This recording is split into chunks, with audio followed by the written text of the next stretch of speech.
Okay, until a few months ago, most Americans didn't even know what forbearance was. Now, roughly 4 million home mortgages, or about 8% of all home mortgages, are in forbearance. Those 4 million households with mortgages in forbearance might still not fully understand what forbearance is, but they know one thing. They don't have to make mortgage payments for a while, and they get to spend that money on other things instead of sending it to the bank. There are forbearance deals offered by lenders for credit cards and auto loans. I don't owe any balances on my credit cards, and I don't have an auto loan, but my inbox gets blasted with offers of forbearance anyway by every bank I do business with. My Wall Street media mogul empire too. It's just a tiny business, and it doesn't owe any money. But sure enough, my bank is offering, quote, assistance with those debts that my business doesn't have. When a lender agrees to grant the borrower forbearance, the lender agrees to not exercise its rights when the borrower doesn't make the loan payments. There's an agreement both parties sign, and this forbearance agreement determines, among other things, the period of forbearance and what happens afterwards. And afterwards, those missed payments will have to be made up somehow. Forbearance is not forgiveness. But a forbearance agreement can be extended if both parties agree to do so. In banker lingo, it's called extend and pretend. I'm Wolf Richter, the head honcho at WOLFSTREET.com, where we tell the stories behind business, finance, and money. And you're listening to the Wolf Street Report. It's Sunday, July 26th, 2020. So the borrower is not making payments, and the bank doesn't receive interest and principal payments. But since the loan is in forbearance, the borrower is not deemed in default, and the lender can continue to show interest income on the loan, though no interest is being paid. That's the motivation for lenders. Rather than having to show the loan in default and taking a hit on the income statement, they can continue to book unpaid interest as income and show the loan as performing.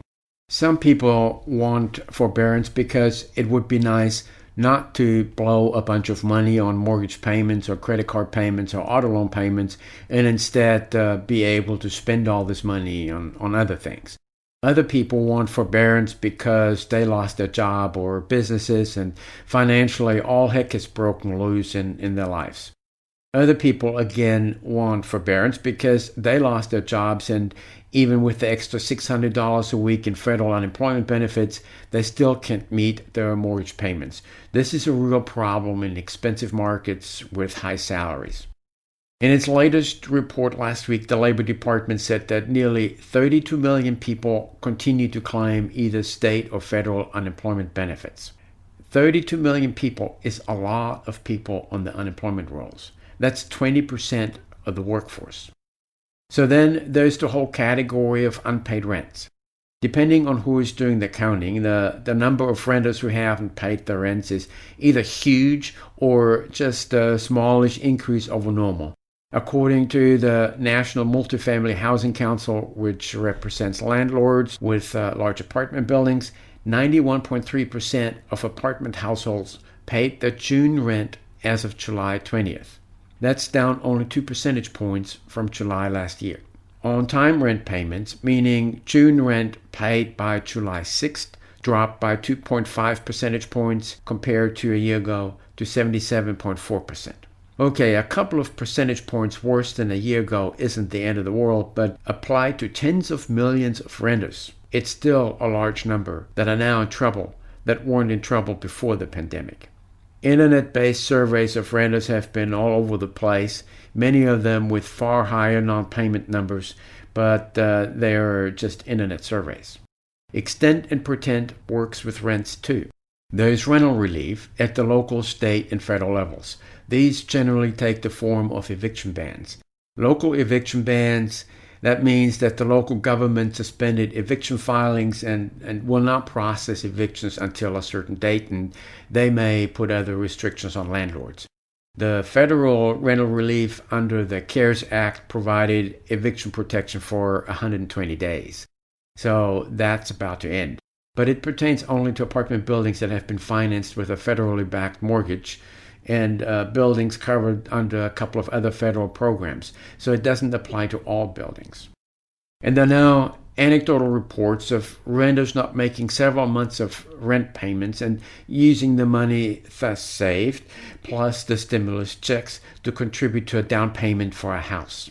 All these rental relief laws mean only one thing: the landlord of a covered building cannot evict.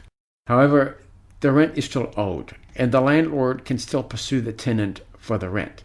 The obligation of paying rent doesn't go away. The tenant is still on the hook for every month of unpaid rent, no matter what they did with his money. And this will become a huge mess after the eviction bans end.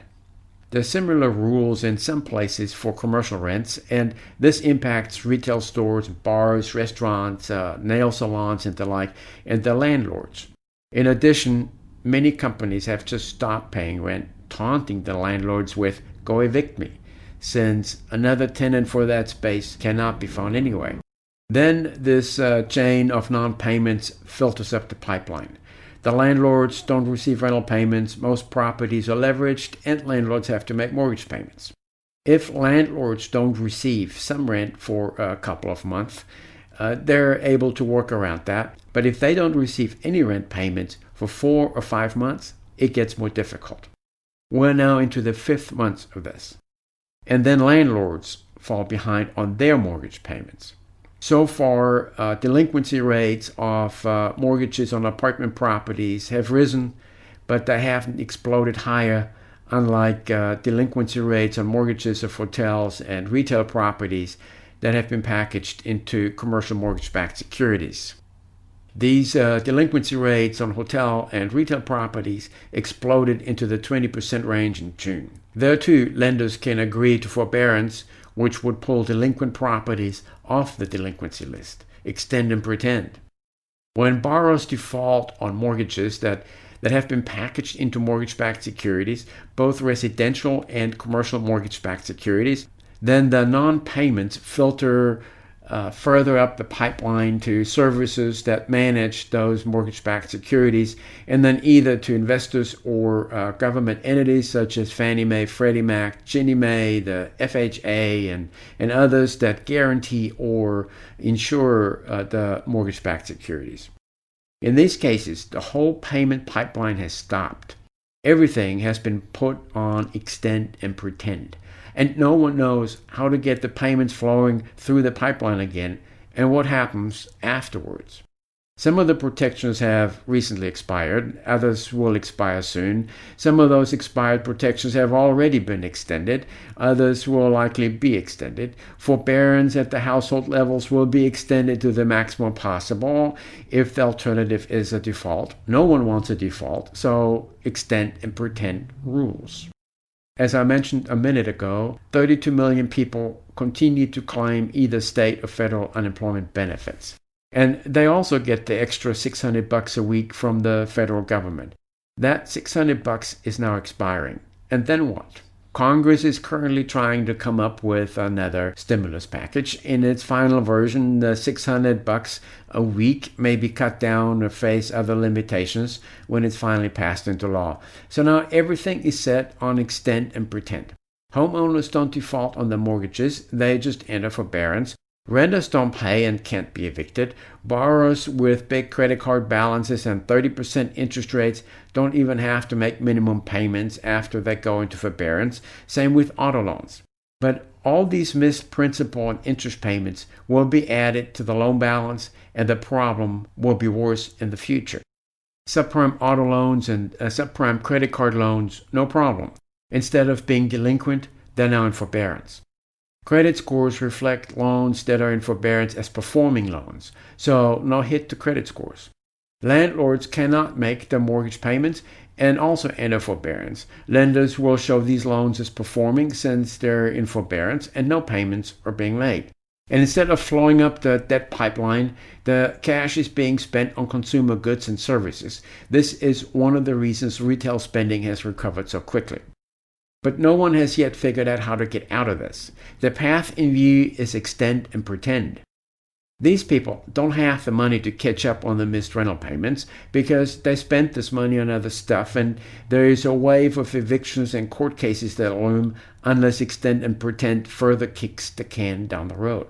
But then landlords are truly toast unless that can is kicked further down the road. For homeowners in forbearance, the missed mortgage payments can be added to the principal of the mortgage, which eats up equity in the home. But eventually, the mortgage payments need to be restarted. And if not, the mortgage will go into default, unless that can is kicked further down the road. The mortgage-backed securities that rely on this cash flow from mortgage payments are already quaking in the boots, and that is why the Fed stepped into the market so massively, trying to kick that can further down the road. Never in my life have I imagined that I would ever see such a gigantic mess with so many bailout deals that cost trillions of dollars in so-called stimulus funding every few months to kick all those cans further down the road without any plan or idea how to ever catch up with all of these missed payments and how to get out of it and what might happen to consumer spending if consumers are having to catch up with those missed payments and having to make current payments again. I'm Wolf Richter, the head honcho at WOLFSTREET.com, where we tell the stories behind business, finance, and money. Thank you for listening to the Wolf Street Report.